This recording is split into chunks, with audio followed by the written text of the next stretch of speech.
Bom, pessoal, para a gente começar, a gente vai fazer um bate-papo aqui sobre projeto de pesquisa, né? Um tema bem específico, né? Como que a gente monta esse tipo de projeto, principalmente quando a gente está falando de pesquisa em design, que é o que acredito que todo mundo aqui faça ou tenha interesse, né? O meu nome é Edu Agni, eu trabalho como designer já faz bastante tempo, né?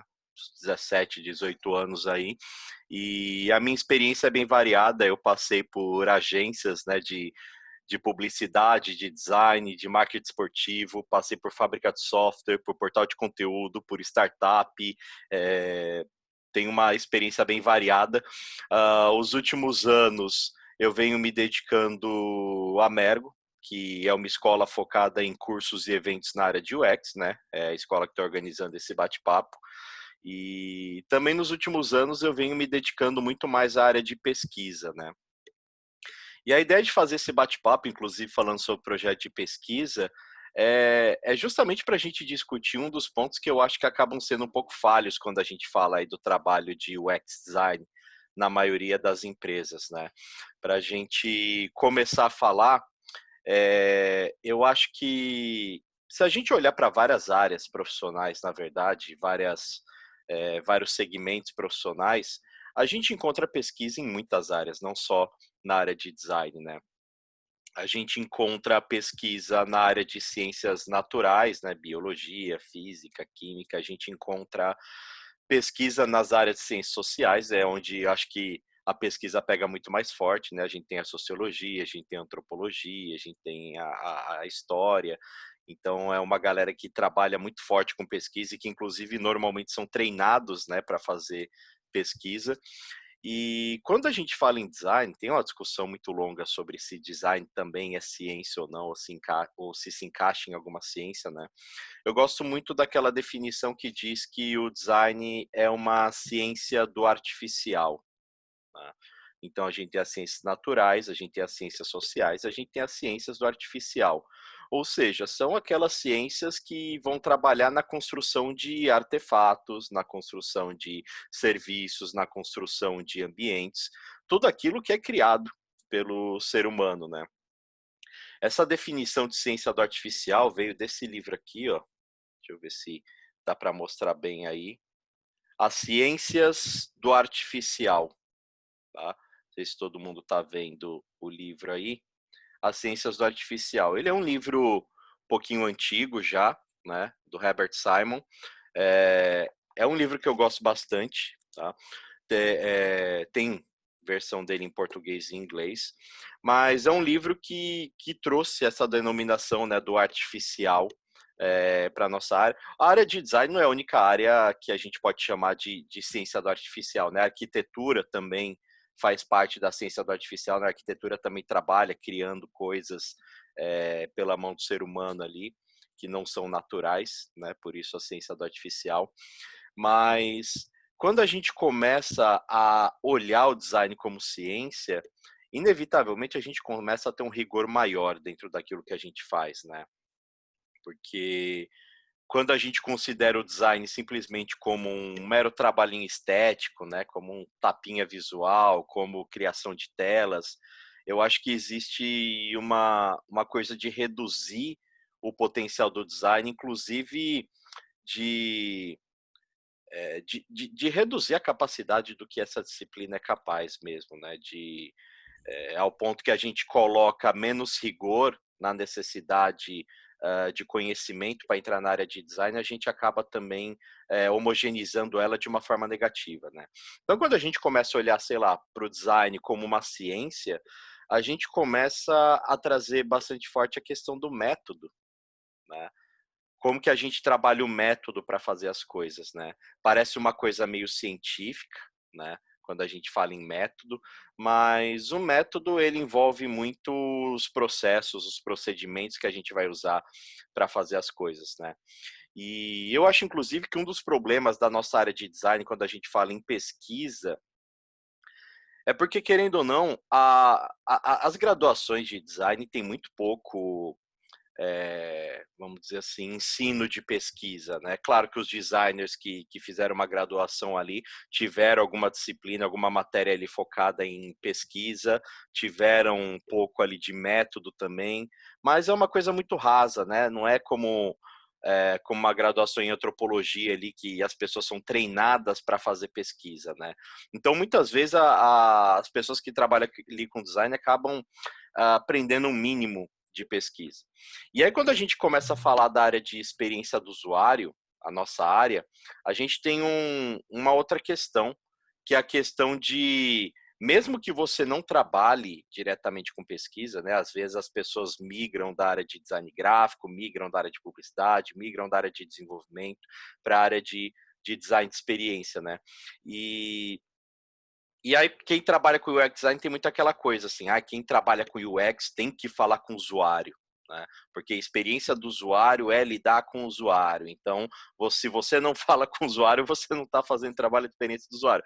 E isso acaba fazendo com que muitos profissionais, mesmo sem ter ali uma expertise em pesquisa, se vejam obrigados a trabalhar com pesquisa. Às vezes, a própria empresa em que você está trabalhando coloca ali, né? Você é um profissional de UX, então você tem que olhar para a parte de pesquisa também, e se você é um profissional genérico dentro da empresa, né, que vai acabar fazendo todas as pontas do processo, você vai acabar caindo ali para fazer pesquisa.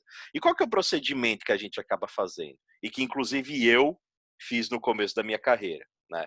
A gente vai atrás de algum livro, a gente vai atrás de algum artigo, a gente vai atrás de alguma coisa que fale sobre pesquisa em design. E quando a gente está falando pesquisa para a construção de artefatos, né, ou produtos, o tipo de pesquisa mais comum que a gente acaba vendo, inclusive, é o teste de usabilidade, né? Tem muita empresa que não faz aquela pesquisa inicial de descoberta no começo do projeto, né? O discovery, né? Como muita gente vem falando, mas acaba fazendo o teste de usabilidade, né? Ó, temos o produto pronto aqui, vamos testar ali. Eu costumo dizer que o teste de usabilidade é a porta de entrada para a área de pesquisa para muita gente, né? Muita gente começa a fazer.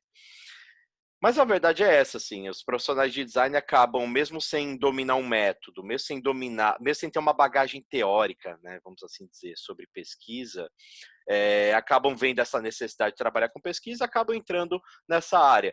Pesquisa num livro ou num artigo como você faz um procedimento, um método, eu aplico um teste de usabilidade assim, eu faço uma entrevista com o usuário assado, eu faço uma survey, né, um questionário de pesquisa assim, e aí acabam pegando métodos individuais, aplicando e vendo o que descobre. Né? Acaba sendo um processo muito de garimpagem ali. Vou fazer, vou ver o que aparece e vou trabalhar em cima disso. Né? Só que eu costumo dizer que a pesquisa é um projeto dentro do projeto. Né? A pesquisa ela não pode ser uma coisa aleatória da gente simplesmente escolher um método, sair aplicando, ver o que descobre e tentar entender o que dá para melhorar no nosso produto ou serviço a partir daquilo. Né? A pesquisa acaba sendo um projeto dentro do projeto. Né? E aí, quando a gente está falando da pesquisa em design propriamente dito, né? O trabalho de design, na verdade, ele tem o objetivo ali de resolver os problemas do usuário, de resolver as metas de negócio, né? Mas quando a gente está falando da pesquisa, a pesquisa, o que a pesquisa tenta resolver é a falta de informação, na verdade, né? A gente às vezes vai fazer pesquisa muito com a expectativa do próprio produto, né? Então a gente tem uma ideia de produto na cabeça, a gente vai falar com o usuário e faz perguntas sobre a possível relação dele com o produto, né? Sei lá, vou fazer uma entrevista com pessoas que praticam algum tipo de esporte, tipo corrida. E aí eu vou falar com essas pessoas, que tipo de aplicativo você usa para controlar seu treino? Né? A gente direciona as nossas pesquisas à ideia de produto que a gente quer fazer. E às vezes isso para o usuário não faz o menor sentido, né? Até porque eu não gosto de falar muito, quando eu estou falando em pesquisa, falar em usuário, né? Porque a verdade é que o usuário é a pessoa que usa um produto, né? Então, o usuário é o indivíduo social enquanto ele está tendo a interação com algum produto ou serviço. Mas normalmente a necessidade dessas pessoas não surge enquanto elas são usuárias, a necessidade delas surge enquanto elas são um indivíduo em sociedade, né? Surge essa necessidade e aí talvez, buscando uma solução, essa pessoa se torne um usuário ou um cliente, né? O cliente é um pouco mais do que usuário, é quem tem uma relação com a sua empresa, né, de longo prazo. Por exemplo, eu sou usuário dessa taça, mas eu não sou cliente, provavelmente, da empresa que fez essa taça. Eu sou cliente do Netflix, né? Então, com o Netflix eu tenho uma relação. Com essa taça eu sou usuário em momentos pontuais, né? Então, essa coisa de não ter uma bagagem teórica na hora de fazer a pesquisa, não dominar um processo, não entender o método, faz com que a gente, às vezes, escolha metodologias aleatórias e trabalhe nelas não focado em entender o problema, não focado em levantar informação, mas sim focado em já entender diretamente a relação da pessoa com aquele produto, da qual ela nem é usuária, talvez, né? E aí isso acaba sendo um grande equívoco, porque aí entra a questão do viés, né? Da gente direcionar o resultado da pesquisa. Eu posso talvez perguntar para um corredor numa pesquisa, né? Que aplicativo de corrida você usa? Talvez aplicativo de corrida não seja uma coisa importante na vida daquele corredor, né? Mas como você perguntou sobre aquilo, talvez ele faça uma explanação, ele fale sobre algum aplicativo que em algum momento da vida ele baixou e que não gostou e que tirou tal. Mas talvez essa pessoa nem use aplicativo, ela respondeu isso só porque você perguntou, né? E tem essa questão sobre os usuários, talvez, né? Que eles acabam falando muito sobre a crença deles. Ou às vezes, as pessoas falam às vezes que o usuário mente. Eu não gosto de usar a palavra que o usuário mente, né? Às vezes ele expõe uma crença dele, ou ele, né, por vergonha, por alguma outra questão, ele acaba falando uma coisa que não representa exatamente a realidade dele, mas ele quer se manter inserido no assunto. Então, às vezes, você perguntou para o usuário sobre um aplicativo, ele não usa aplicativo, só que talvez ele se sinta culpado por não usar, né? Ah, já que a pessoa perguntou, será que é uma coisa importante? Talvez ele vá fazer um esforço para falar de uma relação que ele nem tenha com esse aplicativo, e aí, meu, estraga a pesquisa por todo lado, né? O usuário falando de uma crença que não é real, você enviesando a pesquisa, direcionando ela para uma ideia de produto da qual a pessoa talvez nem seja usuária ainda, né? E aí a gente perde a grande oportunidade na pesquisa, que é entender o problema, né? No trabalho de design, a gente está tendo que o tempo todo tomar decisões. No trabalho de criação de qualquer produto ou serviço, não só os designers, né? Todas as atividades profissionais ligadas ali à criação de algum produto ou serviço, a gente depende muito de decisões o tempo todo, decisões de projeto, decisões de rumos que o projeto vai tomar, decisões de fluxo, de funcionalidade, de lançamento. E a gente só é capaz de tomar boas decisões quando a gente tem informação suficiente para isso, né? Quando essa decisão ela pode ser embasada. Então, o papel da pesquisa não é efetivamente descobrir como o usuário, que nem é usuário ainda, gostaria de encontrar um produto que nem é a meta dele, né? Porque a meta das pessoas não é comprar produtos ou usar o nosso produto. A meta delas é resolver o problema delas, né? Então o usuário está concentrado no problema dele e a gente vem trazer um produto e às vezes a gente nem levanta a informação que precisa para realmente tomar as decisões corretas, né?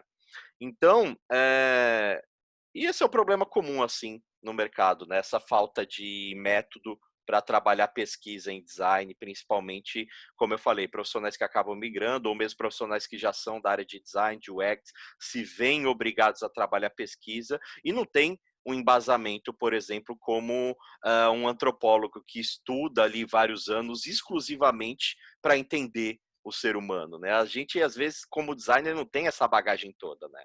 É claro que tem pessoas que trabalham aí na área de UX Research, né? A gente já tem uma comunidade grande de UX Research discutindo, fazendo trabalhos muito legais. Tem várias empresas aí conhecidas que já estão com uma maturidade de UX mais elevada, que tem times de UX muito bem estruturado. Conheço profissionais respeitadíssimos e que têm uma ampla bagagem em pesquisa, né?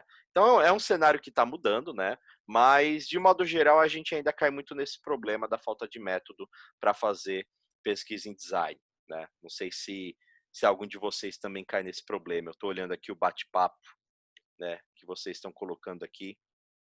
O Alex Soares está falando: estou lendo o livro Design Science Research, que fala um pouco sobre isso. Eu li esse livro, né? Só que esse livro eu não tenho físico, eu tenho ele no Kindle. E foi a partir desse livro, inclusive, que eu conheci esse outro que eu comprei aqui, que é As Ciências do Artificial, né? Porque nesse livro Design Science Research, ele fala justamente dessa coisa da ciência artificial, ele cita esse livro, esse autor, só que eu não achei ele no Kindle, achei só físico para comprar, comprei. Esse aqui eu não li por completo ainda, estou finalizando ele também. Né? A Marina está dizendo que é raso e muitas vezes o professor de pesquisa ministra a disciplina para variados cursos. Né? Aqui no caso de ter pouco, de ter pouco disciplina de pesquisa, né, Marina, na faculdade de design, né? E às vezes tem isso, né? O professor faz pesquisa para vários cursos diferentes, né? Dá aula de pesquisa para vários cursos diferentes. Às vezes a aula é meio genérica para todo quanto é tipo de curso, né? Aí a Marina continua aqui. Então, até não é mostrado uma conexão e aplicação direta com design. Exatamente isso. A Alexandra está falando boa noite. Por favor, pode indicar cursos de UX Research que não cobrem um rim? Alexandra, eu vou inevitavelmente no final desse bate-papo falar do meu curso de UX Research. Eu acho que ele não custa um rim e eu vou dar um cupom de desconto para vocês também, mas no final do bate-papo. Tá? O Alex está falando que está bem no comecinho do livro. O Alex está falando também outro livro que adquiri recentemente e está na fila é o projeto de pesquisa Métodos Qualitativos, Quantitativos e Mistos. Esse livro que o Alex falou é esse aqui, ó. Eu tenho alguns livros para mostrar aqui para vocês, né? O Alex falou desse aqui agora, ó. Projeto de pesquisa, métodos qualitativo, quantitativo e misto, né? Esse é um livro bem legal também, para a gente aprender um pouco mais sobre isso. Ele tenta tratar sobre dimensões diferentes de pesquisa, né, dentro do projeto. Eu acho ele bem interessante. Já vou recomendar também alguns outros aqui para vocês, tá? Eu já falei aqui das ciências do artificial, o Alex lembrou aí do Design Science Research e do projeto de pesquisa aqui também, tá? A Júlia falando que recomenda o curso. Obrigado, Júlia. A Thaís, na antropologia e sociologia, a dificuldade de orientar a como fazer pesquisa fora do âmbito acadêmico. Isso é realmente um problema, assim, né? Esses profissionais dessas áreas de ciências sociais acabam muito focados em pesquisa no âmbito acadêmico. É engraçado que tem uma galera boa de antropologia que vem se inserindo no mercado de design, né? Inclusive, esses dias eu fiz uma live chamada Papo Qualitativo, tá no YouTube, tá no blog da Mergo, tem o podcast que a gente fez também, vocês acham no Spotify lá, Papo Qualitativo, né?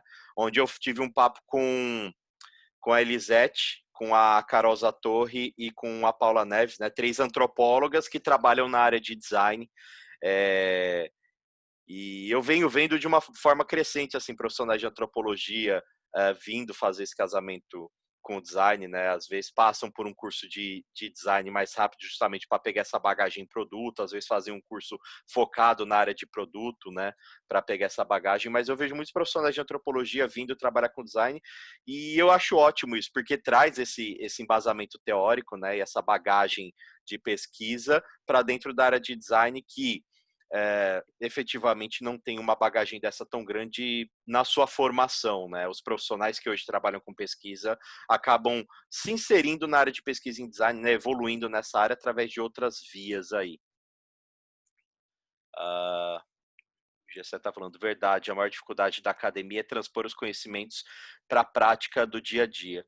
Eu sempre vejo o resultado do que é uma pesquisa acadêmica comparando com o que é uma pesquisa de produto, né, é muito diferente, né, porque a pesquisa a verdade é que a pesquisa em design ela acaba não tendo o mesmo rigor científico, né, de uma pesquisa acadêmica. É uma pesquisa que às vezes você vai fazer em um mês, em uma semana, em 2 dias, né? Depende do método de pesquisa que você escolha, porque você está condicionado às vezes a um roadmap do produto que vai te dar ali 2 dias, uma semana, 15 dias, e aí você tem que escolher um método específico para fazer naquele momento, mas esse método não vai esgotar todas as possibilidades de pesquisa, porque às vezes esse método vai estar inserido num ciclo do processo de design, e aí você vai fazer um MVP, vai lançar, vai seguir pesquisando e evoluindo o produto, né? Então, quando a gente está falando de design de produtos ou serviços, a gente tem esses ciclos de melhoria contínua. Então, às vezes, a pesquisa em design ela acaba sendo muito mais pontual para resolver um aspecto específico do produto ou serviço e ela vai acontecendo várias vezes, né? E às vezes você faz uma pesquisa para trabalhar uma funcionalidade, um aspecto do produto ou serviço, a gente lança isso, percebe que ele não está tão bom e o que a gente faz?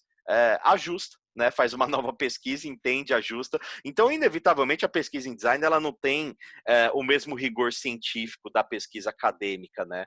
Ela não leva tanto tempo, ela às vezes é baseada não só em descoberta de problemas, mas a pesquisa em design às vezes é baseada na avaliação ou na validação ali de um produto, de um artefato, de um protótipo, né?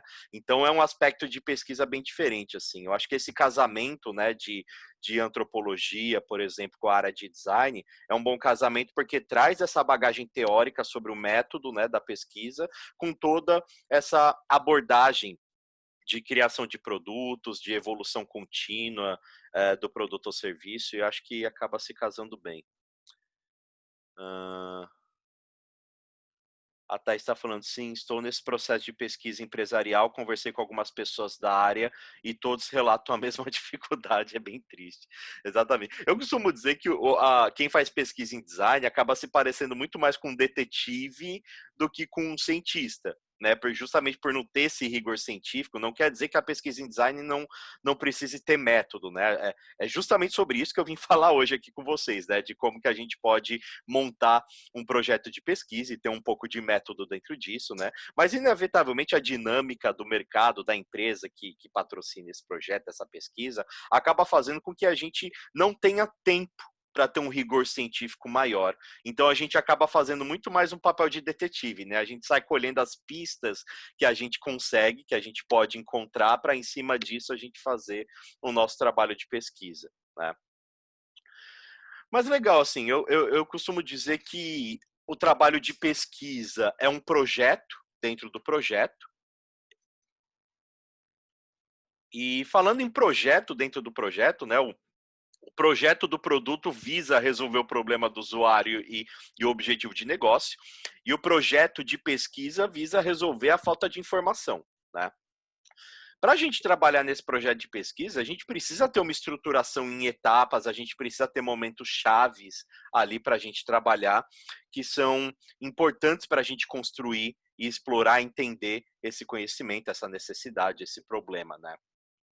Quando eu falo em pesquisa em design, eu costumo colocar algumas etapas, e assim, gente, só para a gente situar melhor a coisa, assim. Quando eu falo em processo, ou em projeto, ou em estrutura, ou em etapas, é importante a gente dizer que existem várias formas de fazer a mesma coisa. Quando a gente fala em processo de design, se vocês pesquisarem por processo de design no Google mesmo, vocês vão ver que aparecem várias imagenzinhas diferentes, com camadas diferentes, com etapas diferentes, com um número de etapas diferentes, né? Então existem várias formas de fazer a mesma coisa, né? Independente do processo de design que você esteja seguindo, o resultado final esperado é o mesmo, que você construa um produto ou um serviço, né? Que você tenha o produto pronto. Então, eu posso chegar num produto através de vários processos diferentes de design, né? E processo é uma coisa que a gente tem muito comum no nosso dia a dia, né? Por exemplo, provavelmente cada um de vocês tem um processo diferente a hora que acorda, né? Talvez algum de vocês acorde e vá olhar a notificação no celular primeiro. Eu faço isso para acordar. Talvez alguém vá regar as plantas, talvez alguém vá direto fazer higiene pessoal e trocar de roupa, talvez alguém vá primeiro fazer café, talvez alguém vá fazer yoga, exercícios, cada um de vocês provavelmente tem um processo diferente na hora que acorda, tem etapas diferentes que cumpre, né? Mas o resultado final é o mesmo, é vocês, do jeito de vocês, estarem prontos ali para começar o dia. Provavelmente cada um de vocês deve ter um processo diferente para fazer várias coisas, como, por exemplo, para lavar a louça. Eu, quando vou lavar louça, eu preciso primeiro categorizar tudo, assim. Então, eu junto copos de um lado, eu junto com as xícaras e talheres dentro de algum copo, e panelas de outro, e pratos de outro, e utensílios de outro. Aí eu preciso ensaboar tudo primeiro, da ordem do menor para o maior, para depois enxaguar e colocar no escorredor, os menores primeiros, os maiores em cima. É o meu processo. E provavelmente algum de vocês façam processos diferentes para lavar a louça, mas o resultado final é o mesmo, né? A louça limpa. Então, quando a gente está falando em processo de design ou em processo de pesquisa, existem várias maneiras diferentes de fazer, tá? O resultado talvez seja o mesmo, né? Com etapas diferentes ou com números de etapas diferentes, ou às vezes com etapas que até querem dizer a mesma coisa, mas têm nomes diferentes dependendo do processo, a gente vai acabar fazendo a mesma coisa, né? Então, o que eu vou falar com vocês aqui sobre projeto de pesquisa é a forma que eu costumo fazer, que na verdade veio evoluindo de acordo com as minhas experiências profissionais e com os profissionais que eu trabalhei, tá? E com certeza pode ser que vocês encontrem isso de uma forma diferente em algum livro ou na empresa que você trabalha se faça diferente. O que eu estou fazendo aqui não é querendo trazer nenhuma verdade absoluta, né? O que eu estou querendo fazer aqui é puxar justamente uma discussão, e se vocês têm formas diferentes de fazer isso, é legal, inclusive, a gente conversar mais sobre isso, né? A Bianca está falando que a arquitetura da louça, né? É a lavação de louça do arquiteto de informação, né? Precisa primeiro categorizar tudo.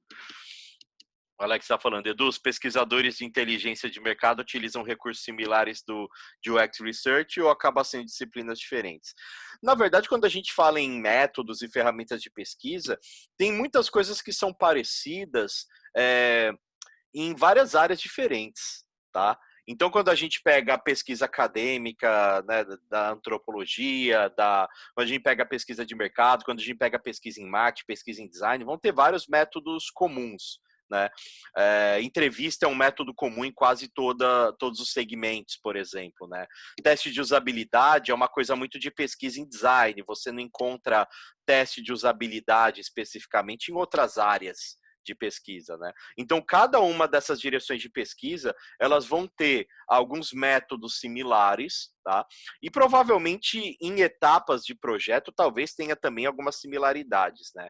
Até porque quando a gente fala em etapas de processo ou de projeto, cada etapa não dita exatamente o que você vai fazer. Cada uma das etapas tem um objetivo, né?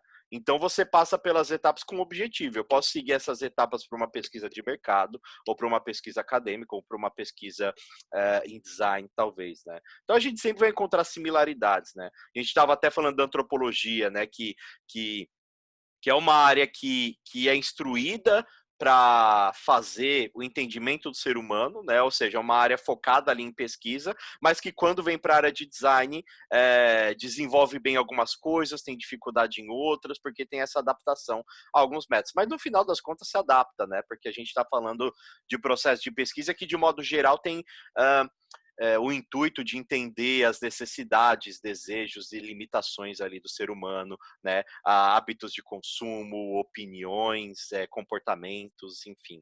A gente sempre vai ter similaridades, né? Bom, como que eu faço normalmente um projeto de pesquisa, né?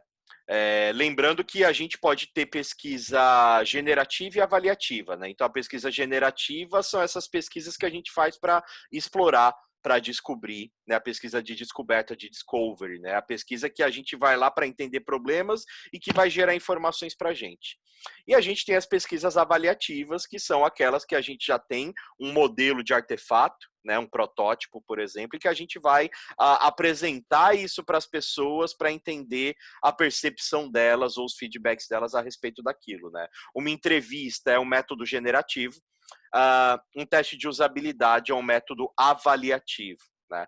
Então, esse modelo de projeto de pesquisa que eu vou falar, ele se encaixa nas duas direções, tá? Você pode usar esse processo para fazer uma pesquisa avaliativa, né, um teste de usabilidade, um teste de conceito, ou você pode fazer uma pesquisa generativa, né, essa pesquisa de discovery no início, tá?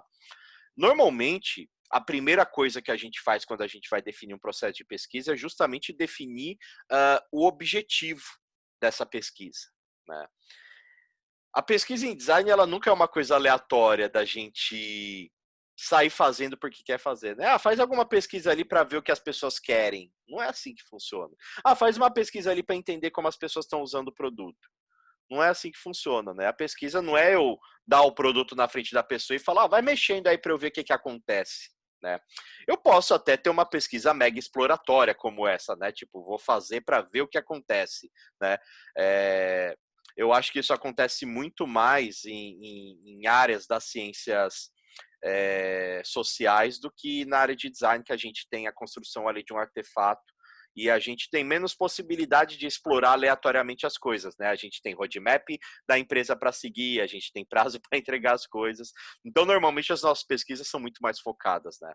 Mas, enfim, todo tipo de pesquisa, inclusive seja acadêmica ou de produtos, seja das ciências sociais, naturais ou do artificial, a gente sempre precisa ter um objetivo de pesquisa, né? Porque o objetivo de pesquisa é a razão do porquê a gente vai pesquisar, né? A gente sempre pesquisa, e principalmente na área de design, a gente pesquisa sempre a partir de uma possibilidade, de uma hipótese, né? Você suspeita que algo pode ser de alguma maneira ou não, e aí, a partir disso, você desenvolve uma pesquisa. Quando a gente está falando de pesquisa para produto ou serviço, normalmente a gente tem duas direções ali para definir esse objetivo, né? A gente pode ter a empresa identificando uma oportunidade de mercado, né? Então, sei lá, eu trabalhei em várias empresas que enxergavam oportunidade de mercado, e aí, por estar inserido no mercado, por toda a expertise, por pesquisas de mercado, por outros índices, por benchmark, sei lá, identificou uma oportunidade de mercado, né? Eu fui fazer umas pesquisas uma vez para uma empresa que fabrica máquinas agrícolas, né? Então, eles fabricavam, sei lá, colhedora de café, adubadeira, uh, as máquinas que jogam pesticida lá, eu já não lembro direito o nome das máquinas, faz acho que 5 anos atrás.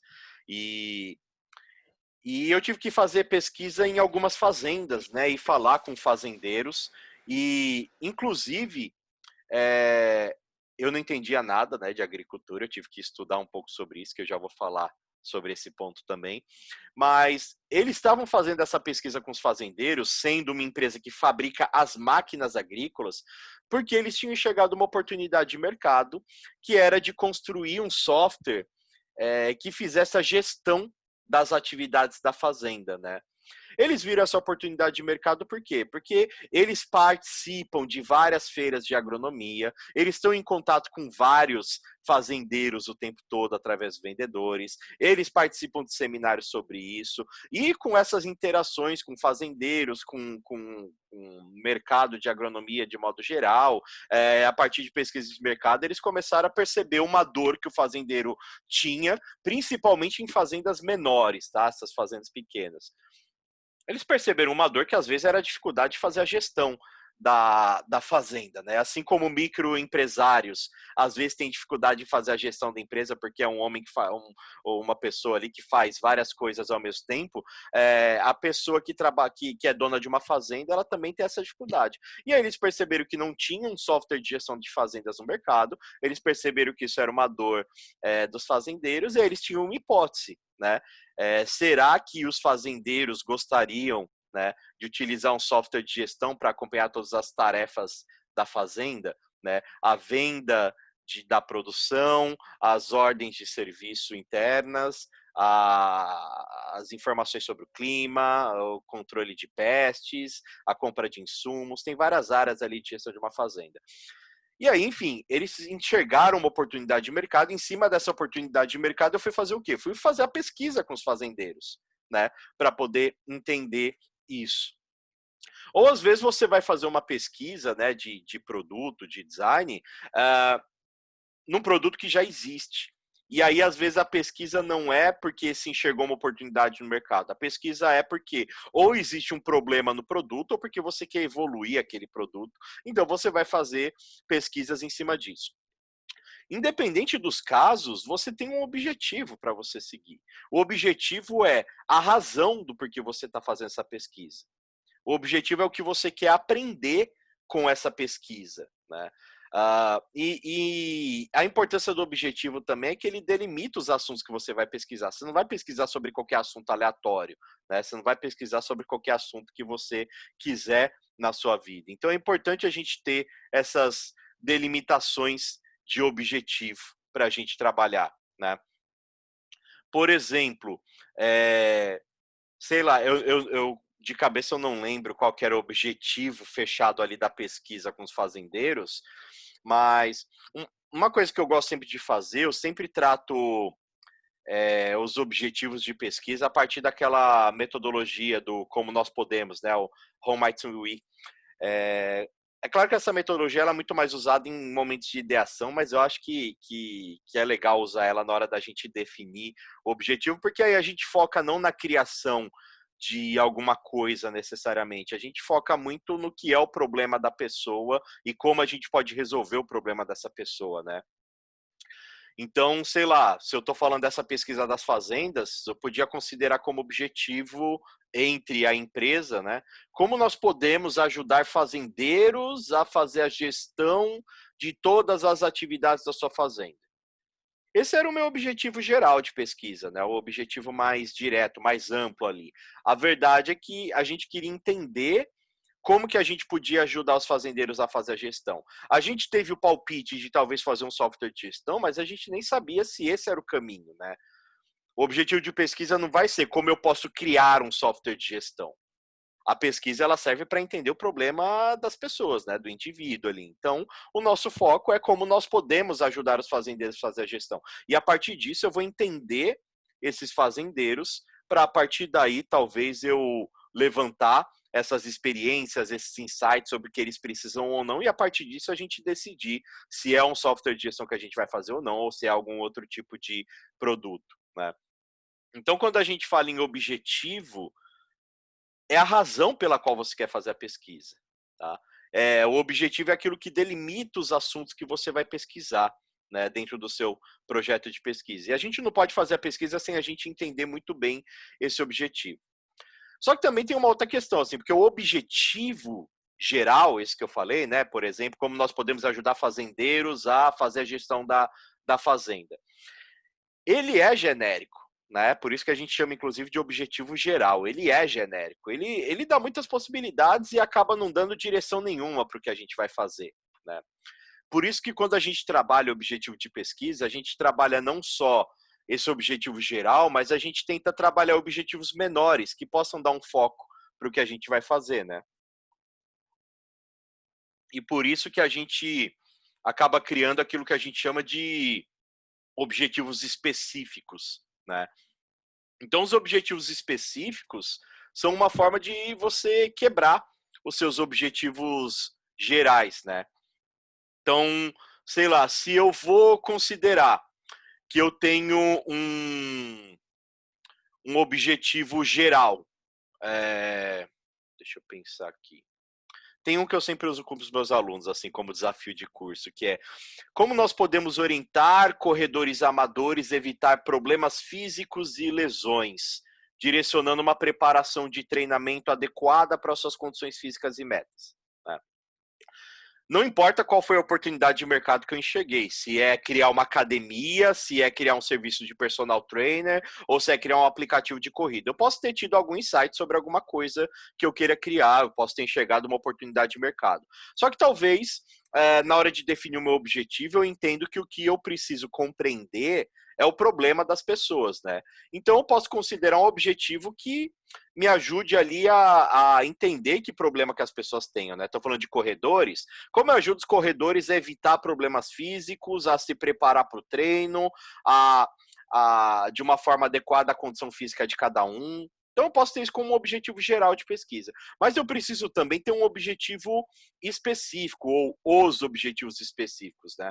Porque os objetivos específicos é que vão ajudar a gente, na verdade, a entender cada aspecto, né, do que a gente precisa pesquisar para entender esse problema. Então, normalmente, a gente tem algumas direções quando a gente fala em objetivo específico. Eu posso ter um objetivo específico exploratório, né, que vai me ajudar a descobrir coisas sobre aquele problema. Eu posso ter um objetivo que é mais descritivo, que vai como o nome diz, né, me ajudar a detalhar e a descrever aquele problema ou aquele conceito que eu estou entendendo. E eu posso ter um objetivo mais explicativo, né, que vai entender a causa daquele problema, que vai entender, né, a raiz daquele problema, né. Então eu posso ter um objetivo específico que é exploratório, que é descritivo, que é explicativo. E quando eu pego um objetivo geral de pesquisa, o meu intuito vai ser sempre quebrar ele em objetivos menores, para que eu tenha essas direções de explorar, de descrever e de explicar esse fenômeno, esse problema, né? Então, se eu tenho um objetivo geral, que é como nós podemos orientar corredores a evitar problemas físicos e lesões, direcionando uma preparação de treinamento adequada às suas condições físicas. Eu posso começar com um objetivo exploratório, né? O que é que eu preciso descobrir para ajudar as pessoas a evitar problemas físicos e lesões? Eu acho que a primeira coisa é eu descobrir o que são esses problemas físicos e lesões, né? Talvez a minha primeira oportunidade para explorar dentro dessa pesquisa seja justamente identificar esses tipos de problemas físicos e lesões que existem, né? Então, talvez identificar problemas físicos e lesões fosse o meu objetivo exploratório, né? O meu primeiro objetivo específico. Depois eu tenho que trabalhar um objetivo descritivo, né? Eu preciso descrever esses problemas, esses acontecimentos, essas dores. Então, é, o que eu preciso descrever exatamente? Eu acredito que uma coisa que leve as pessoas a ter problema físico é a preparação inadequada delas. Então, eu acho que traçar ali de que forma que essas pessoas fazem a preparação delas efetivamente, descrever como elas fazem essa preparação, vai me ajudar a entender o problema, vai me ajudar a ter ali como objetivo descritivo, né? Então eu posso quebrar em um outro objetivo que é traçar ou descrever a preparação que as pessoas fazem, né, para esses treinos. E aí eu preciso também de um objetivo explicativo, né, que vai me ajudar a entender a raiz do problema, né? Talvez as pessoas não se preparem direito para um treino de corrida, talvez, mas por que elas não se preparam direito, né? Então, talvez eu tenha que analisar se esses corredores, eles buscam uma orientação médica, uma avaliação médica, uma orientação profissional para entender as condições físicas deles e o treino adequado para essa condição, né? Então, talvez analisar como eles buscam orientação médica ou profissional possa ser um objetivo ali explicativo, né? Que vai me ajudar a entender a raiz do problema que acaba gerando essa lesão, né? Então eu falei de um objetivo geral, que é o objetivo normalmente do projeto como um todo que a gente tem, né? É sempre uma direção geral. E a partir dessa direção geral, que normalmente a gente recebe ali na nossa empresa, olha, precisa fazer uma pesquisa porque a gente tem que fazer um projeto assim assado, né? A gente descreve o objetivo geral e a partir disso a gente quebra ele em objetivos específicos, né? Essa acaba sendo a primeira etapa ali de um projeto de pesquisa, e eu acabo julgando ela como a mais importante, na verdade, né? Porque a grande verdade é que são os objetivos de pesquisa que vão direcionar todo o restante da pesquisa. Então, é o objetivo de pesquisa que vai determinar como você vai segmentar pessoas, né, para você realizar essa pesquisa. É o objetivo que vai determinar que métodos de pesquisa que você vai usar. É o objetivo que vai determinar como que você vai avaliar os resultados dessa pesquisa, né, os resultados coletados. Então, o objetivo da pesquisa acaba sendo a coisa mais importante para a gente definir, porque a partir dele a gente vai fazer todo o resto, né? O Jessé está perguntando aqui, Edu, pode ser uma pergunta besta, mas caso eu chegue em dois resultados igualmente plausíveis e aplicáveis a partir dos objetivos que tracei, como definir qual deles será implementado? Eu tenho a palavra final, os stakeholders, os usuários. Dificilmente o pesquisador tem a palavra final, né? No final das contas, quando você trabalha numa empresa, você sempre tem a figura do decisor lá, seja um diretor, seja quem está contratando o projeto. No final das contas, a gente tem a responsabilidade de trazer informação e a orientação, né? Ó, o que está acontecendo com as pessoas, na verdade, é isso aqui, ó, tá? E aí a gente apresenta, traz os argumentos plausíveis, traz ali todos os insumos necessários para convencer, mas no final das contas quem vai bater o martelo é o stakeholder, ele é responsável pela decisão do projeto, né? Seja quem está pagando, seja quem tem o cargo mais alto, né? E que manda mais na empresa. Mas Sobre, assim, que nem você está falando, sobre talvez ter dois resultados igualmente plausíveis. Eu não sei se eu compreendi muito bem isso, mas, assim, como resultado de pesquisa, a gente nunca tem respostas, tá? Certas ou erradas, assim. Nunca existe essa coisa da gente estar esperando uma resposta certa ou errada. Eu não posso falar assim, o usuário me deu a resposta errada. Talvez o usuário te deu a resposta diferente do que era a sua expectativa. E o pesquisador levar uma expectativa pronta para a pesquisa esperando ouvir alguma coisa em específico é um grande problema, né? A pesquisa ela não traz certo nem errado, tá? A pesquisa ela traz insights, ela traz insumos, ela traz experiência, ela traz inspiração. A gente compila a pesquisa explicando a história do usuário para em cima dessa história do usuário a gente entender o problema que as pessoas passam e a partir daí a equipe se reunir e começar a fazer aquele processo de ideação depois, né? Que é ter ideias para solucionar esse problema. E a equipe em si pode ter várias ideias para solucionar o problema. Só que essa parte da ideação, de pensar a ideia de produto, já não é mais responsabilidade da pesquisa, né? A pesquisa trouxe informações para que outras pessoas, ou talvez até mesmo a gente, né? Mas trouxe as informações para a gente fazer o processo de ideação, tá? Então a pesquisa ela não vai dar duas ou três possibilidades para ela vai dar sempre um monte de possibilidades porque ela traz ali insumos, né, informações para a gente tomar diferentes decisões. A Marina está falando, uso bastante o como nós podemos como pergunta de pesquisa para ajudar a delimitar o escopo da pesquisa, objetivo geral, específicos, método de pesquisa. Exatamente, eu uso bem para isso também. Eu gosto de usar, na verdade, o como nós podemos como um objetivo geral. Até porque quando a gente fala em objetivos específicos, né, existe uma lista de verbos, na verdade, que a gente usa, né? Então, por exemplo, se você está falando que você vai criar um objetivo específico que é exploratório, né? O objetivo exploratório ele quer descobrir, ele quer levantar, ele quer identificar, ele quer buscar. Então, a gente tem uma lista de verbos definidas, né? Quem faz pesquisa acadêmica com certeza sabe do que eu estou falando, né? Essa coisa de definir os verbos para definir objetivos, né? Quando a gente fala em objetivo descritivo, você tem ali que descrever, que traçar, que caracterizar, né? Aquelas explorações. Quando você fala de um objetivo explicativo, a gente tem ali que explicar, né? Que analisar, que comparar as informações. Então, normalmente, o objetivo que é específico, ele sempre começa com um verbo de ação que direciona o que você quer fazer, né? Então, o como nós podemos, eu acabo usando muito para definir o objetivo geral, né, de pesquisa.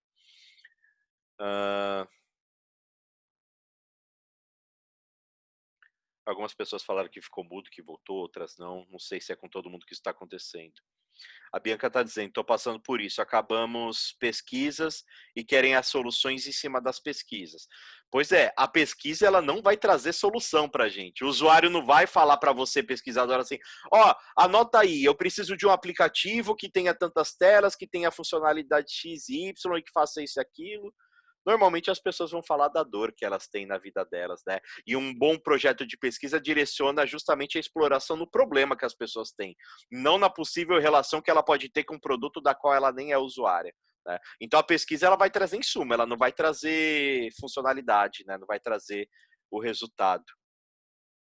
O Rick está falando aqui, Bianca, antes era uma coisa do UI apresentar soluções, aí migrou para o UX e agora o UX Research sempre querem a solução, mas ainda tem muito que amadurecer para entender que um UX Research ou um time de research vai encontrar opções variadas, mas soluções bem raro. Né?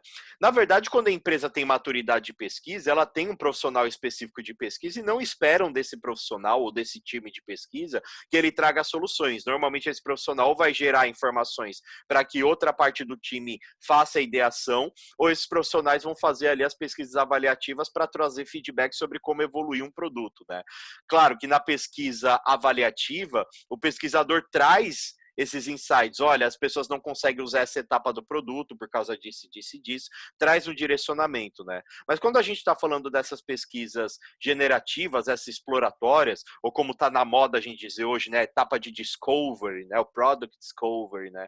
Todo esse momento de descoberta de pesquisa, essas pesquisas elas não vão trazer nenhum direcionamento de produto, elas vão trazer ideias, insights, problemas, informações, e aí sim, o time pega essas informações e em cima delas começa a fazer ideação, gerar ideias de soluções para esses problemas, né? O Nicolas está falando, Edu, pensando em produto já pronto e para melhorias, podemos definir objetivos com base em alguns dados tirados desse produto? Com certeza, né? Sei lá, de repente você analisa métricas desse produto e a partir dessas métricas você gera hipóteses, né? Teve uma empresa que eu trabalhei que a gente, através das métricas, a gente estava identificando uma taxa de churn elevada, né? O churn é quando a pessoa cancela a assinatura do produto, abandona o produto e tal. E aí, a partir das métricas e da análise do produto, a gente começou a entender as pessoas que integram o sistema bancário delas aqui no produto, importam o extrato bancário, populam um produto de informação e vem o valor do produto. E essa galera tem um churn muito reduzido. Agora, as pessoas que não têm o produto cheio de informações, não veem o valor de todas as partes do produto, por exemplo, de relatórios, e elas acabam não vendo o valor do produto, acabam cancelando, né? Então a gente usou várias métricas ali do produto para gerar algumas hipóteses e a partir daí a gente fazer as pesquisas, né? Então a partir disso, apliquei alguns testes de usabilidade, depois fiz umas outras pesquisas ainda mais generativas, né, entrevistas, surveys, para entender o problema relacionado a isso, né? Então, a gente sempre vai tirar o objetivo de pesquisa ou de uma oportunidade de negócio que foi identificada de várias formas, ou expertise de mercado, benchmark, pesquisa de mercado mesmo, ou a gente vai tirar através de uma hipótese de problema ou evolução de produto, que pode vir através de métrica, da análise mesmo ali do produto, tá? Bom, primeira coisa, então, a gente definiu o objetivo de pesquisa, né? Depois que a gente define o objetivo de pesquisa, a gente precisa muito explorar esse tema, né? Porque às vezes, né, se a gente partir direto para a pesquisa, primeiro, você pode não dominar o assunto daquela pesquisa, né? Essa é uma primeira coisa. A gente não é especialista em todos os tipos de assunto. Porra, eu fui fazer a pesquisa das fazendas lá que eu falei para vocês, e eu não entendia nada de fazenda, eu não sabia que porra que era um hectare, eu não sabia como que era feita uma colheita, que época do ano que se plantava, se tinha que plantar quando chovia ou não, eu não entendia dessas coisas. Então, eu tive que explorar muito esse tema, eu tive que me contextualizar sobre essas coisas, né? Então, eu tive que falar com especialistas da área, né? Então, lá na empresa que eu fui prestar o serviço, tinham especialistas lá nas máquinas, agrônomos lá que me explicaram um monte de coisa. Eu tive que... Eu assisti um monte de episódio do Globo Rural para eu entender sobre esse universo. Eu li catálogos de máquina, eu li umas revistas, eu fiz pesquisas no Google, eu estudei um monte sobre agricultura para quando eu chegasse no fazendeiro, eu pudesse conversar com ele, né? E aí tem um outro problema também, né?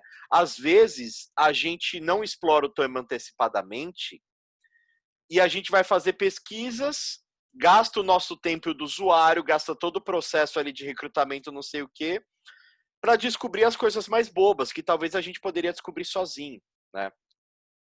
Quando a gente elabora uma pesquisa para a finalidade do nosso projeto, sei lá, eu tenho um objetivo, eu recruto usuários, eu faço pesquisa para coletar informações para o projeto que eu estou trabalhando. A gente chama isso de dados primários, né? Ou seja, são dados que você obteve numa pesquisa criada especificamente para o seu projeto. Então, são dados primários. Mas o mundo está cheio de dados secundários, vamos assim dizer, né? O que a gente chama de dados secundários são dados de pesquisas que já existem, né? Sobre o tema que a gente está pesquisando. Não foram pesquisas feitas especificamente para o nosso projeto, mas são pesquisas sobre o assunto que a gente precisa entender e que já existem, talvez, né? Então, sei lá, eu estava falando das fazendas, sei lá, tinha um monte de episódio do Globo Rural trazendo um monte de informação que a partir do momento que eu entendi aquilo, eu não precisava fazer mais certas perguntas para o usuário. Eu não precisava perguntar para o usuário que era um hectare, por exemplo, que seria uma pergunta que eu ia perder o meu tempo e o tempo do usuário para entender, e que eu pude entender de outras formas, né? Uma das formas da gente fazer essa pesquisa exploratória é aquilo que a gente chama de desk research, né? A pesquisa desk, que é aquela pesquisa exploratória nesses dados secundários. Você vai pesquisar em veículos de mídia, né? Reportagens, matérias, artigos. A gente tem muita pesquisa acadêmica sobre vários assuntos que vão ali trazer muita informação. A gente tem institutos de pesquisa que disponibilizam pesquisas e que tem essas pesquisas na internet, sei lá, você encontra a Datafolha, IBGE, o IBGE, você encontra vários, acho que tem o dados.org, que são dados do governo, com várias pesquisas também. A gente encontra muitos pesquisa de institutos de pesquisa, de órgãos de mídia, pesquisas acadêmicas, que vão ajudar a gente a explorar esse tema, a entender mais sobre o assunto, trazer algumas respostas, talvez as mais básicas ali, que contextualiza para você, porque aí, a partir desse conhecimento que você levanta, você vai poder direcionar melhor a pesquisa primária que você vai fazer, elaborar melhor essas perguntas, não cair na redundância de perguntar coisas bobas que você descobriria sozinho, ou de perguntar coisa que você já sabe, né? Tem várias outras formas de fazer pesquisa, né? A gente pode falar com especialistas, né? Falar com especialistas é uma forma de você fazer exploração do tema. Benchmark é uma forma de fazer exploração do tema, né? Aquela análise competitiva de outros produtos que existem resolvendo o mesmo problema, ou que talvez não são produtos similares, mas estão envolvidos ali com aquele problema. Então, fazer exploração do tema é essencial para a gente se contextualizar, trazer as noções básicas sobre aquele assunto, e a partir daí você direcionar aquilo que você precisa aprender a partir daí, né? Mas já de uma maneira contextualizada, né? O Bruno está perguntando aqui, você usa a matriz CSD como ponto de partida? A matriz CSD é aquela matriz de certeza, suposições e dúvidas, né? Eu não uso ela, para mim o ponto de partida é definir o objetivo de pesquisa e depois fazer a exploração do tema. Eu uso a matriz CSD em seguida, né? Porque assim, a matriz CSD ela serve muito para a gente documentar o nível de conhecimento que você tem sobre aquele assunto, ou o nível de conhecimento que a sua equipe tem sobre aquele assunto. Então, a partir do conhecimento que você já tem e da exploração do tema que te ajudou a aprender mais, você levantou toda a informação que você podia sozinho, sem a ajuda dos usuários, né? Então você precisa documentar o que você sabe e o que você não sabe sobre esse tema. O que você sabe, você não vai perguntar mais uma pesquisa. O que você não sabe, o que você supõe, você vai usar isso para elaborar as suas perguntas de pesquisa, né? Então, eu costumo sim usar muito a matriz CSD depois que eu faço exploração do tema, que eu já tenho objetivo definido, exploração do tema, aí eu faço a matriz para documentar o que eu já sei que eu não vou investir em pesquisar e o que eu ainda não sei que eu vou investir minha pesquisa nisso, né? O Alex está falando, Edu, é comum pesquisa gerar insights para outras pesquisas ou é melhor separar as coisas? Não, sempre gera, né? Não é à toa que essa pesquisa exploratória a gente está explorando pesquisas já existentes, né? Porque elas vão trazer insights para a nossa pesquisa. Dentro de empresas que eu trabalhava, a gente sempre documentava pesquisas e quando eu tinha pesquisa sobre um outro assunto, um outro projeto, mas que talvez era meio relacionado, já que era o mesmo produto, eu sempre consultava as pesquisas que eu já tinha, né, documentadas para poder levantar as informações ali e, a partir delas, seguir pesquisando outras coisas, né? Então, isso sempre acontece, tá? A Marcela está perguntando sobre livros aqui, eu já vou mostrar alguns livros, tá? Eu vou só concluir essa parte do que são as etapas do projeto, do projeto de pesquisa, e aí eu vou recomendar alguns livros e algumas outras coisas para vocês, né? Mas vamos lá, assim, a gente faz essa exploração do tema, se contextualiza e, normalmente, a partir da exploração do tema, a gente acaba gerando algumas hipóteses, né? Bom, a partir desse entendimento, será que as pessoas passam por esse problema? Será que as pessoas fazem isso? Será que as pessoas fazem aquilo? Inclusive, eu uso muito a matriz CSD para esse momento, né, de geração de hipóteses. Porque na matriz CSD você documenta certezas, aquilo que você já sabe ou não sobre o assunto, né? Aquilo que você já sabe, aliás, já tem certeza, já é um fato para você, você acaba gerando ali algumas suposições, né? Será que o usuário faz isso? Será que o usuário faz aquilo? Será que os fazendeiros têm uma forma precisa de analisar a previsão do tempo antes de plantar? Será que os fazendeiros têm profissionais diferentes para fazer a pilotagem das máquinas de adubação, de colheita? Será que os fazendeiros trocam informações com outros fazendeiros próximos para definir o preço de venda da colheita? Sei lá. A partir da pesquisa a gente começa a gerar hipóteses, suposições, né? E a gente documenta isso na matriz CSD, por exemplo, na coluna de suposições. E a gente tem a coluna de dúvidas, que são aquelas coisas que a gente não tem nenhuma suspeita a respeito, né? Então eu posso gerar dúvidas que normalmente vão ser perguntas, vão acabar virando perguntas que eu vou fazer para os usuários em pesquisa, né? Então a gente sempre tem esse momento de, depois de explorar o tema, gerar algumas hipóteses que vão ajudar a gente a explorar e definir as perguntas de pesquisa, né? E lógico, depois que você gerou as hipóteses que vão te ajudar a definir a direção ali das perguntas que você vai fazer, você precisa definir quem vão ser os usuários com quem você vai conversar, né? Ou tirando a palavra usuários, quem vão ser os participantes, as pessoas, os indivíduos ali com quem você vai conversar, né? Então a gente tem esse momento de identificar os grupos de usuário. Normalmente a gente utiliza toda essa bagagem. Os objetivos de pesquisa, eles já ajudam a delimitar não só o tema, mas o tipo de pessoa com quem você vai falar, né? Você acaba fazendo um recorte da população sobre as pessoas que vão estar envolvidas com aquele seu objetivo de pesquisa, né? E dentro disso a gente costuma definir aquelas variáveis de segmentação, né? Que são características de público-alvo, né? Então, a partir do que é o objetivo geral, do que é o objetivo específico, do que a gente aprendeu na exploração do tema, das hipóteses que a gente gerou, a gente acaba definindo ali quem é o tipo de pessoa com quem a gente vai conversar e a gente lista a característica dessas pessoas, né?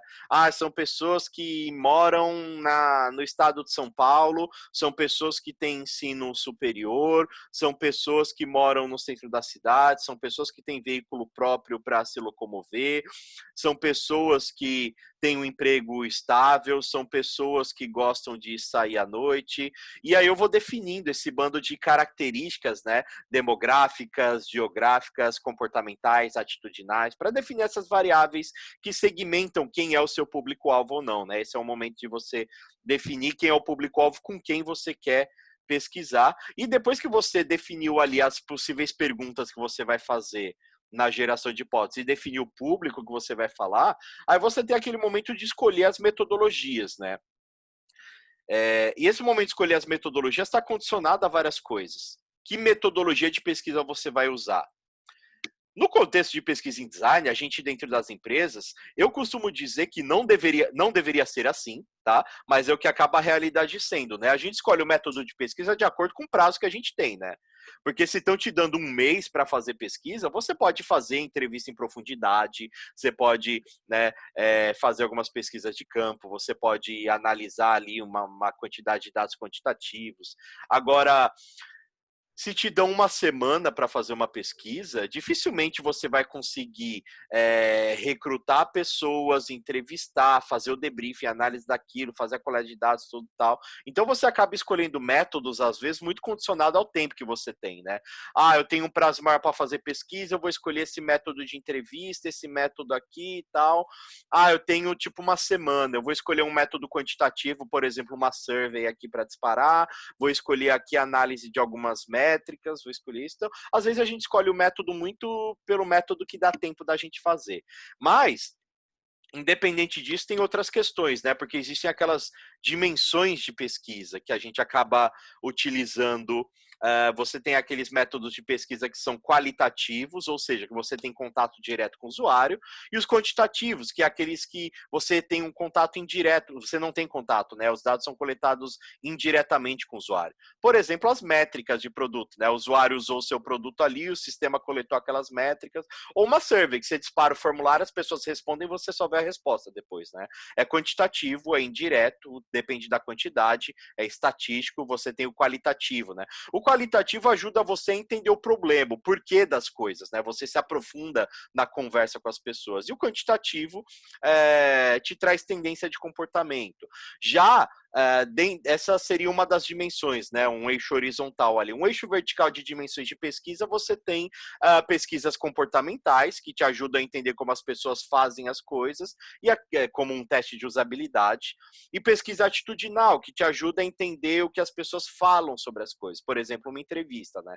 Então a gente acaba escolhendo muito método de pesquisa condicionado ao que a gente quer aprender, né?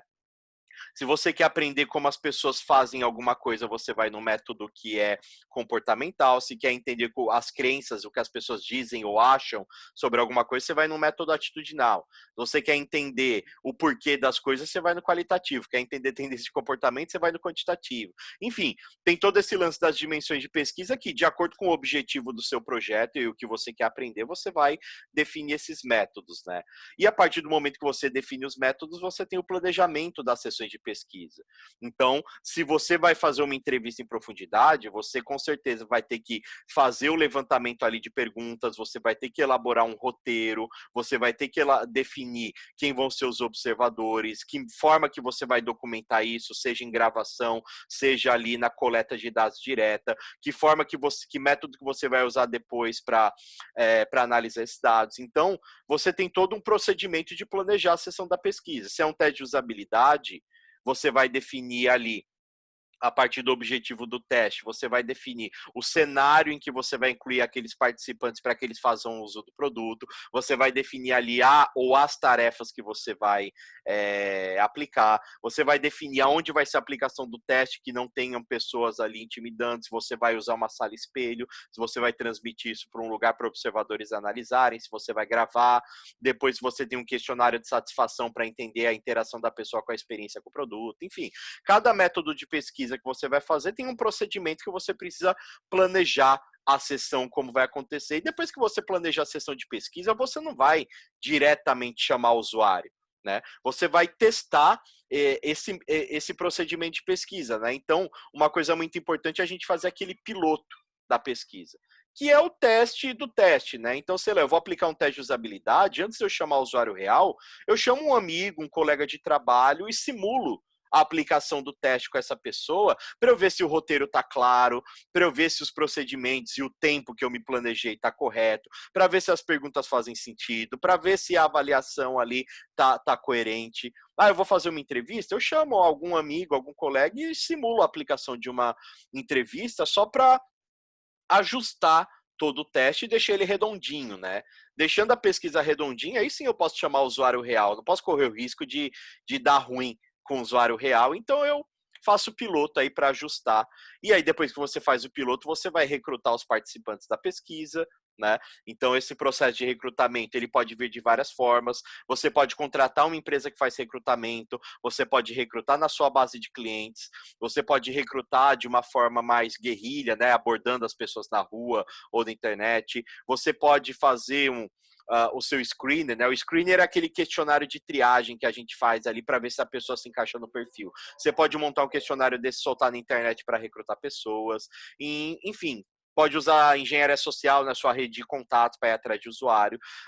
Enfim, você vai fazer o seu processo de recrutamento, mas a parte importante é que o usuário que você recrutar se encaixe no perfil de usuário que você havia previsto no início do projeto, né? E aí você vai aplicar a pesquisa, né, com esses participantes que foram recrutados e vai coletar os dados ali dessa pesquisa para depois você analisar esses dados, né, o que eu gosto de chamar de debriefing, que é essa análise pós-sessão. Então você vai analisar todos os dados coletados na pesquisa, vai assistir gravações de pesquisa de novo, vai ter uma discussão ali entre as pessoas que aplicaram e observaram aquelas sessões de pesquisa, vocês vão eliminar redundância, vão tirar informação inútil, vão categorizar essas informações que foram coletadas para vocês poderem organizar e consultar isso de uma maneira mais simples depois.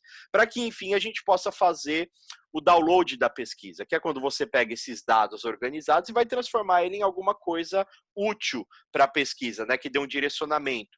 Como, por exemplo, você vai construir uma persona ou um mapa de empatia que vai documentar ali quem é o perfil exato de usuário com quem você quer lidar nesse projeto, e isso vai ajudar a direcionar a equipe que vai atuar na criação das soluções, ou você vai mapear uma jornada de usuário para entender aquele momento da vida do usuário e tirar insights a partir daí, oportunidades de negócio.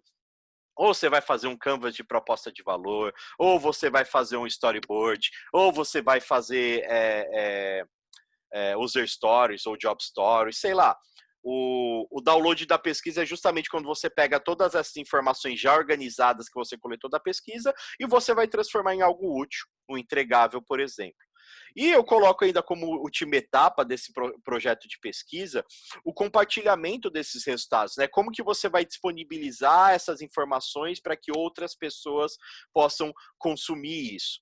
Então você vai converter, sei lá, esses entregáveis em arquivos PDFs, você vai pegar trechos de vídeo da fala dos usuários e vai disponibilizar para as pessoas, você vai montar uma apresentação de slides para fazer essa apresentação numa reunião, como é a forma que você vai compartilhar esse método de pesquisa é bem importante, né?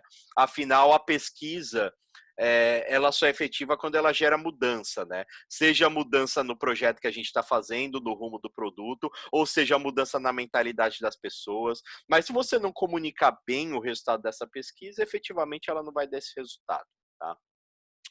Então, enfim, gente, quando eu falo na criação de projeto de pesquisa, é a gente seguir essas etapas que ajudem a gente a estruturar a informação, o objetivo, a informação que a gente já tem, que ajude a gente a definir quem são os usuários exatos com quem a gente vai conversar, as perguntas certas para a gente fazer para eles e condicione isso a uma estruturação ali dos métodos de pesquisa consistente, né? Então a gente tem o objetivo da pesquisa, a gente tem a exploração do tema, a geração das hipóteses, a identificação dos grupos de usuários, a gente tem ali a escolha das metodologias adequadas, o planejamento das sessões, o teste piloto, a aplicação da pesquisa, o recrutamento dos participantes, a gente tem ali a aplicação da pesquisa, o debriefing, essa análise das informações coletadas, e a gente tem também o download da pesquisa, transformar isso em algo entregável para finalmente a gente compartilhar os resultados com as pessoas, né? Então, isso aí é o que eu chamo de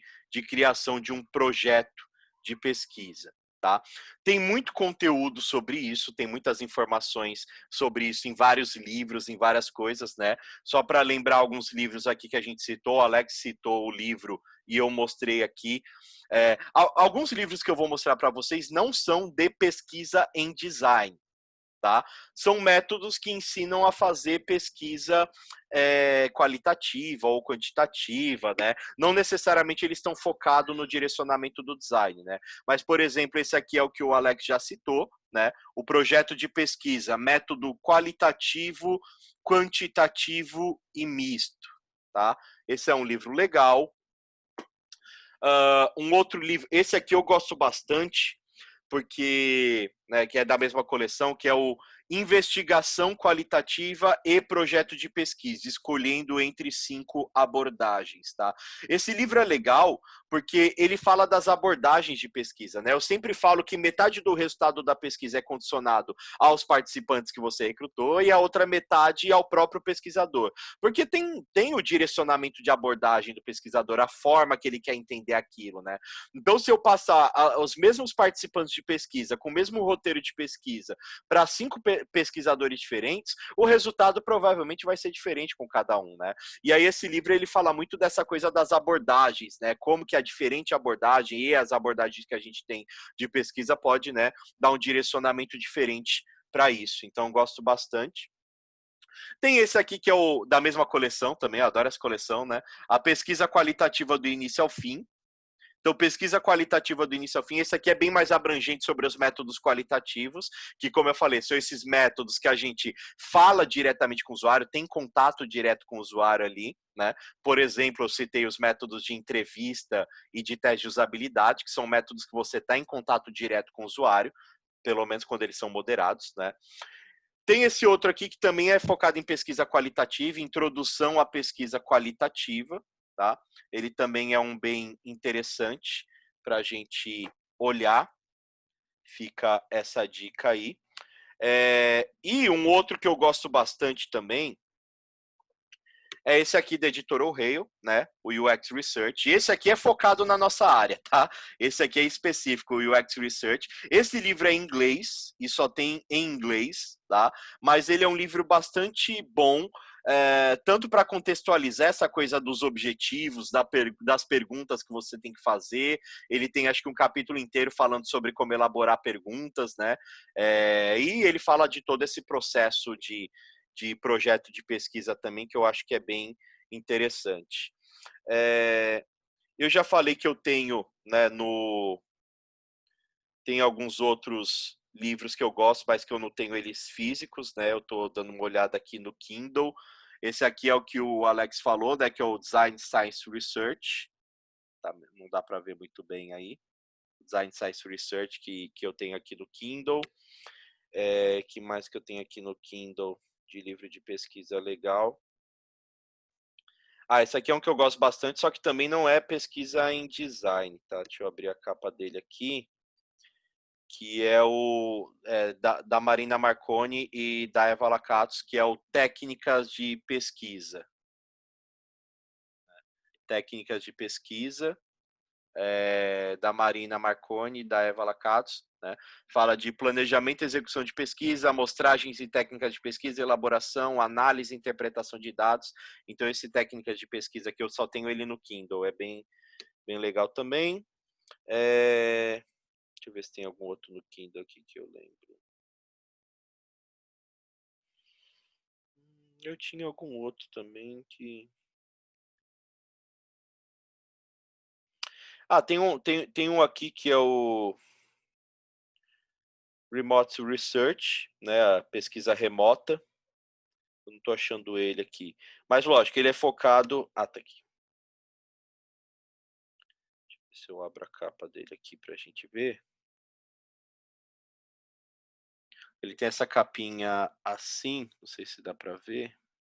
Deixa minha webcam tá péssimo aqui, mas chama Remote Research, né? Pesquisa remota. E ele é focado em pesquisa em design, ele fala de pesquisa remota, mas ele é um pouquinho antigo, tá? Ele não tá falando como fazer pesquisa nesses tempos de quarentena, né? Com as ferramentas que a gente tem hoje. Ele fala até de umas ferramentas meio antigas, mas alguns procedimentos que ele fala de pesquisa remota, né? Moderação, umas coisas assim, é bem interessante também. Deixa eu ver se sobrou algum aqui que eu não falei para vocês. Bom, não tô achando nenhum outro aqui no Kindle, deve ser esses os que eu tenho de pesquisa, né? E mais 1 milhão de coisas que eu acabo lendo aleatoriamente aí pela internet, muitos artigos, muitas outras coisas, tá? Mas em termos de livros que eu tenho para indicação esses, eu tô dando uma olhada aqui no bate-papo. A Thaís está falando, pesquisa não tem fim, se tiver objetivo bem definido e um prazo, você vai pesquisar eternamente. Exatamente, se não tiver objetivo e prazo, você nunca acaba de pesquisar, você passa sua vida inteira pesquisando, né? Então, o objetivo, ele direciona, delimita o assunto que você vai pesquisar e o prazo, né, faz você acabar a pesquisa, de fato, né? Você vai pesquisar enquanto você puder dentro daquele tema e você vai escolher os métodos ali que se encaixam naquele prazo, né? O Wellington está perguntando, podemos usar personas ou protopersonas para escolher os entrevistados? Para escolher os entrevistados, tá? Você pode criar protopersonas, tá? Porque protopersonas é uma forma de você fazer modelagem de usuário, né? Porque a protopersona, ela não é baseada em pesquisa, ela é baseada ali em brainstorming, né? Então você pega informações que você já tem, talvez de desk research, de métricas e de outras pesquisas tal, de conhecimento de causa, né, da equipe ali, e a equipe, a partir desses levantamentos de objetivo de pesquisa, de desk research, tudo, faz esse trabalho de identificar os grupos de usuário e acaba fazendo uma modelagem de usuário, né? Uma das formas de modelagem de usuário que a gente tem é a protopersona, né? A protopersona, ela não é baseada em pesquisa primária, a gente faz ali as hipóteses de perfil de usuário e a partir dessas protopersonas a gente pode recrutar pessoas que se encaixem nesses perfis, né? A persona tradicional é a persona que é baseado na pesquisa, né? A persona que você faz depois da pesquisa. A protopersona você pode fazer antes. Tem gente que faz protopersona, inclusive, quando não consegue, não vai ter possibilidade de fazer pesquisa, né? E aí acaba fazendo uma protopersona para direcionar melhor a pesquisa. A Simone está falando, expectativa, entrevista em profundidade, realidade, uma pergunta no Hotjar. É bem isso, Simone, dependendo do... Eu já fiz pesquisa, eu até cito às vezes no meu curso, né, que eu tinha... Na verdade, não me deram prazo nenhum de pesquisa, né? Eu tinha uma sprint ali, 5 dias, uma semana ali do ciclo, né? Uma sprint para montar um pequeno projeto ali que envolvia criar uma tela de relatório financeiro. E foi assim: não vai ter tempo para pesquisa, não, você tem uma sprint. Eu falei, mas que diacho, como que eu vou fazer um projeto de um relatório financeiro que eu nem sou usuário sem entender ali o que as pessoas precisam, né? E eu acabei pegando um relatório de NPS, né? Não sei se vocês conhecem NPS, todo mundo conhece, né? Aquela pesquisa de satisfação, de 0 a 10, o quanto você indica esse produto para os seus amigos, né? Então eu peguei ali o NPS, que tem uma pergunta, um campo ali, na verdade, para a pessoa deixar um comentário. Peguei uma pesquisa de NPS ali que tinha sei lá quantos mil comentários, e aí eu fui filtrando. Eu queria saber sobre relatório, filtrei a palavra relatório, achei 300 comentários, li para ver aqueles que eram úteis, deu 120, aí analisei cada um por um, categorizei, acabei convertendo isso num canvas de proposta de valor, e em 2 horas e meia eu tirei ali uma direção do que eu tinha que fazer no projeto, né? Então, às vezes é isso, que a Simone falou, a expectativa é você fazer uma entrevista em profundidade, blá, blá, blá, blá. Às vezes acaba sendo uma pergunta no Hotjar, ou analisando um resultado de comentário de NPS, às vezes analisando comentário na loja de aplicativo ali, a gente se vira como pode, né? Galera, o nosso tempo aqui já ultrapassou, na verdade, né? Eu era para ser até às 20, a gente já é 20h20. Para quem perguntou, e também para quem não perguntou, né? Eu vou citar aqui o meu curso, né, de UX Research, curso da Mego sobre UX Research, tá aí o link. E dizer também que se vocês usarem o cupom de desconto, então aqui, ó, com o cupom de desconto, é só usar o cupom de desconto bate-papo, que vocês têm 10% de desconto na inscrição desse curso de UX Research. O Alex está falando que entrou nessa turma, que está bem animado. Teve mais alguém aqui que falou que se matriculou nessa turma também. Enfim, eu tenho esse curso de UX Research, que vai acontecer agora dia 5 e 6 de setembro, né? Acho que é daqui umas 2 semanas. É um final de semana de curso, tem 12 horas de curso ali. A gente tenta, nesse curso, percorrer essa ideia de projeto de pesquisa na prática, né? Fazendo ali algumas atividades, pelo menos uma dentro de cada etapa ali do processo de pesquisa, para a gente tirar esse entendimento. Fica a recomendação aí do meu curso, com o cupomzinho, tá? Que mais que eu ia falar? Deixa eu ver se tem mais alguma pergunta rápida aqui, porque o tempo já está estourado. Eu já vi vocês compartilhando aqui os links desses livros que eu falei. Ótimo, né? Já ficou uma referência. O Bruno está falando aqui se eu recomendo o Just Enough Research, da Erika Hall. Recomendo muito. Esse livro que eu estava procurando aqui no meu Kindle, eu tenho ele aqui no meu... Aliás, eu não tenho ele no Kindle. Eu comprei ele no site, né, da Book Apart, né, acho que é editora, e eles me mandaram em PDF e eu li no PDF. E eles mandaram o arquivo do Kindle, eu não coloquei dentro do Kindle ainda, por isso que eu não estava achando ele. Mas o Just Enough Research da Erika Hall é ótimo, eu recomendo muito ele também. Galera, tem algumas outras perguntas aqui que infelizmente não vou conseguir responder a tempo agora, mas se precisarem, se quiserem, vocês me acham nas redes sociais fácil, tá? Me mande mensagem. Eu sei que alguns aqui até tem meu WhatsApp, porque eu tenho alguns grupos aí. Se for me mandar alguma mensagem por WhatsApp, se identifica antes, diz, oi, meu nome é tal, eu vi você no bate-papo de pesquisa tal, dá uma identificada ali para eu saber quem é, pode mandar. Se tiver outras perguntas, manda mensagem no LinkedIn, manda por onde vocês me encontrarem aí, que eu tento ir respondendo depois.